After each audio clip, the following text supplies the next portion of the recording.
When talking about Kobe Bryant, there's numerous moments, games, series, even seasons you can go to that are highly impressive.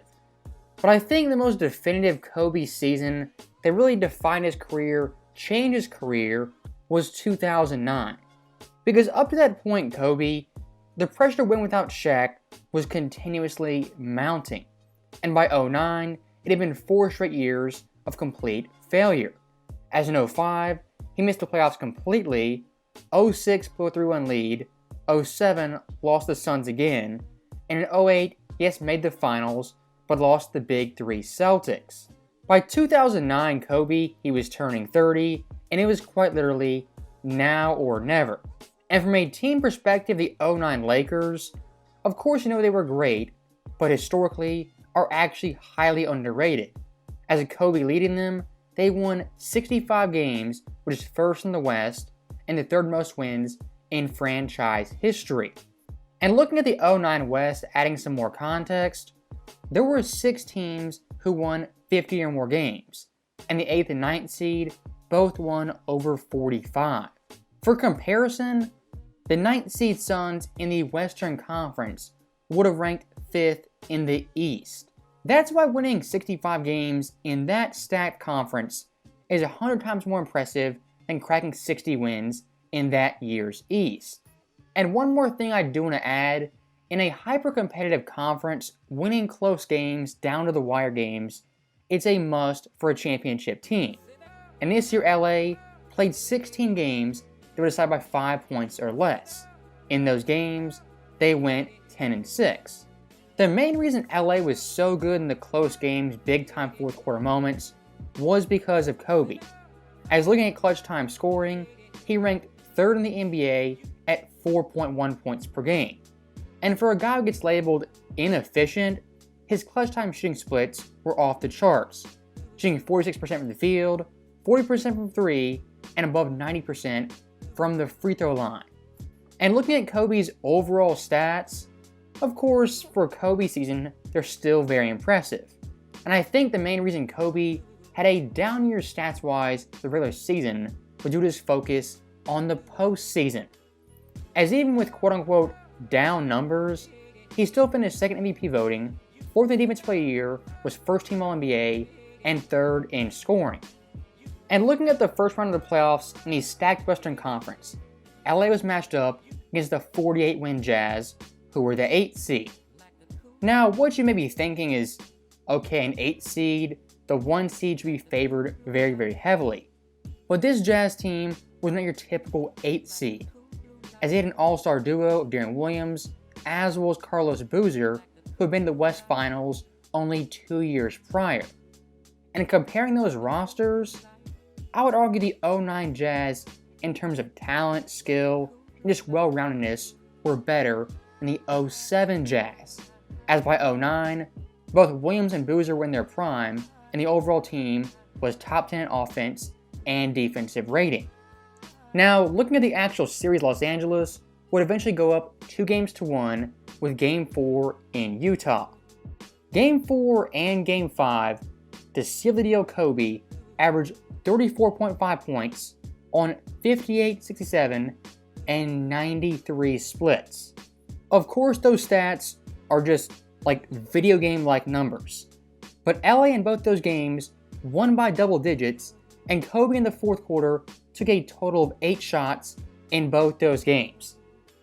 It could have been even worse, even better numbers for Kobe if this series was more competitive.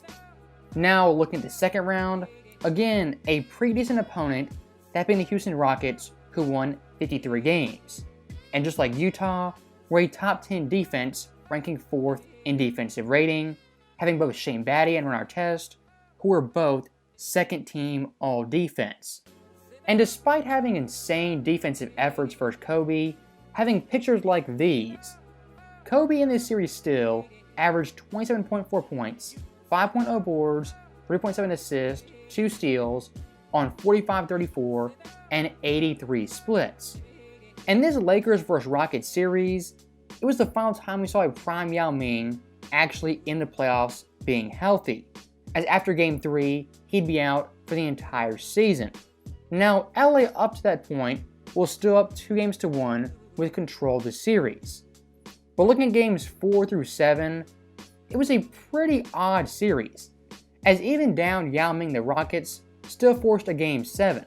Again, a pretty odd series, but Kobe from an individual perspective was facing elite defensive matchups and an elite defensive team in general.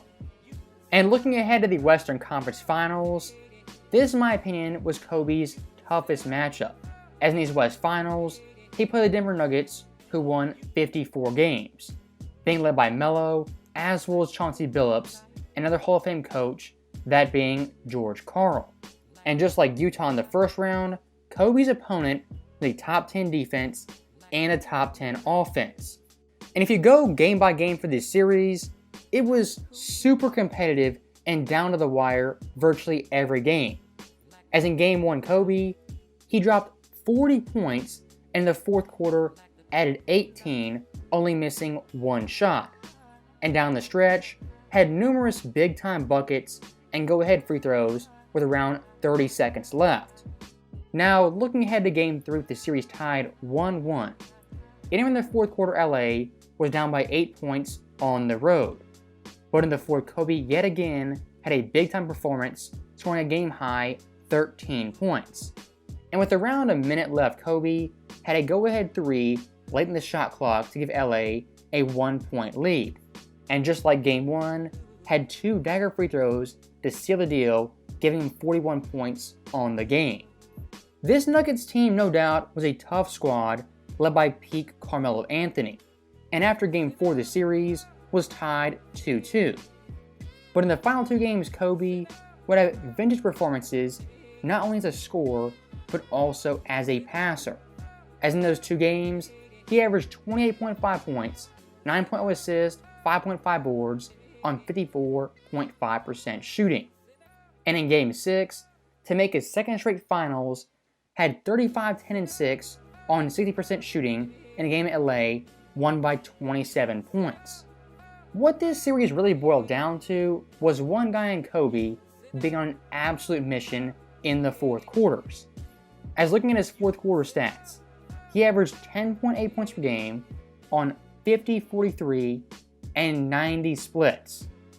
And to recap Kobe versus the Western Conference, he beat 3 top 10 defenses, 2 top 10 offenses, the Jazz, who had 2 All-Stars plus a Hall of Fame coach, the Rockets, who had Yao Ming, who was an All-Star, 2 All-Defensive players, another Hall of Fame coach, and Denver, 2 All-Stars plus a Hall of Fame coach. Now, saving the best for last, we have Kobe's magnum opus, that being the 2009 Finals.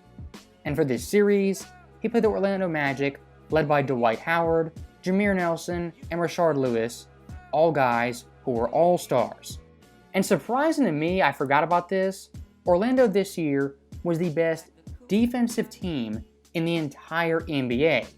And prior to playing Los Angeles, had beat the Celtics, the defending champions, and the Cavaliers, who were favored to make the finals and play Los Angeles. So, needing 4 more wins to get his first championship post-Shaq, Kobe in Game 1 came out absolutely scorching, scoring 40 points, his first 40-point finals game of his career. And of course, LA in this game won by 25 points. Now, looking at Game 2, many forget, this game went down to the wire. And Kobe late had some big-time bank shots, and the fourth quarter, what sealed it was a pick and roll with Pau Gasol for an and-one layup. Once again, Kobe beating teams, winning crucial games in a variety of ways, not just scoring. And once it got to Game 4 in Orlando, LA at that point was up 2-1, looking to go up 3-1. And Kobe late again in the fourth quarter overtime. Yes, he had some big-time moments, some big-time shots. But his signature play, his signature moment, again, was a pass to a wide-open Derek Fisher for a go-ahead 3. The quote-unquote ball hog Kobe, that narrative, officially died in 2009, as this finals was a far cry from 2004, where he was forcing himself to win MVP. As 2009 Kobe was much smarter, polished, skilled, an overall better version of the Mamba. And in Game 5 to clinch the championship, Kobe once again had a virtuoso, leading his team in points, assists, steals, as well as blocks. And for the entire series, had his best finals of his career, averaging 32.4 points, 7.4 assists, 5.6 boards, 1.4 blocks and steals on 43, 36, and 84 splits. How Kobe played in this series, responding to pressure with his back against the wall, was simply phenomenal. And I do want to highlight Kobe's overall run from Game 1 of the West Finals to the final game of the NBA Finals. In that 11-game stretch, Kobe averaged 33.3 points, 6.5 assists, 5.7 boards on 46, 35, and 89 splits. And LA in those games had an 8-3 record. Absolutely phenomenal play in the two most crucial series of his career. And looking at the entire run in totality, he had 15 games of 30-plus points, which ranks third all-time behind Hakeem and MJ. In terms of total points in NBA history, ranks 8th at just under 700.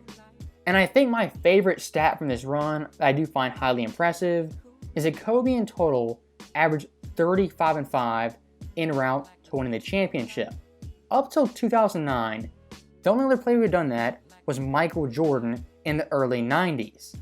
And since 2009 when Kobe joined MJ, only 3 guys since then have joined Kobe, that being LeBron, Giannis, and Jokic. The 2009 championship in terms of difficulty, pressure, being great from start to finish, it's all there for Kobe in what I believe was his best overall season. And much like Jordan 91, Kobe in 2009, not for the first time, but for the first time on the biggest stage, finally trusted his teammates and evolved as a passer as well as a playmaker. Individually speaking, 2009 Kobe, I'll say it again, he was more polished, smarter, better passer, playmaker, and his teammate in general. And having all the trials, the tribulations, overcoming numerous adversities, that's why the 2009 championship is so sweet and just so memorable. And I hope this video once and for all proved why 2009 Kobe is actually better than you remember.